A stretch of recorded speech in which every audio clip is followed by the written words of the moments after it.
দেখো এই যে আমার ভাইপো প্রচুর শরীর খারাপ, অনেকটাই ছোট। তো এই যে চ্যালেঞ্জটা দেওয়াতে ডাক্তারবাবু প্রচুর কান্নাকাটি করছিলাম, তারপরে এখন একটু ঠান্ডা হচ্ছে। আর এই যে মানে সেলাইনের দ্বারা ইঞ্জেকশন টনগুলো দেওয়াতে আমাদের ঘরের পাশে আমাদের মামা হয়, ডাক্তার মামা। তো আমাদের কারোর কিছু হলে মামার কাছেই যাই, সবসময় দেখে, তো ভালো চিকিৎসা করে মামা।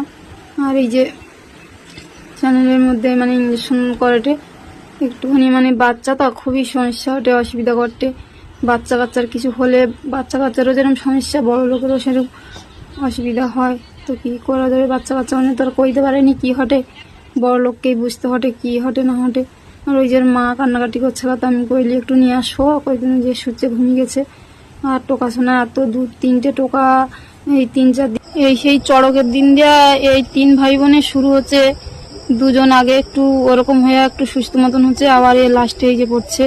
দেখো ঘুমিয়ে রোল্লা যে একটু জাগিয়ে গেছে, হাতটা এত নাড়ানাড়ি করতে, ওইটাকে টানিয়া বার করে দেওয়ার চেষ্টা করতে।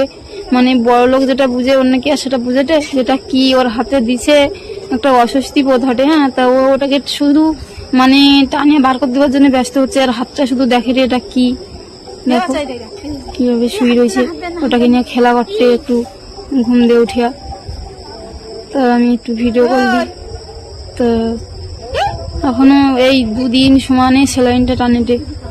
আর শরীরটা খুব অসুস্থ, বাচ্চা কাচ্চার কিছু হলে মন মেজাজ একদম ভালো থাকেনি, ঠিক আছে।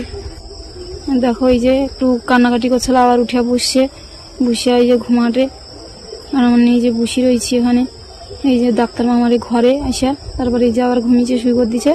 তো তোমার সবাই ভালো রইব।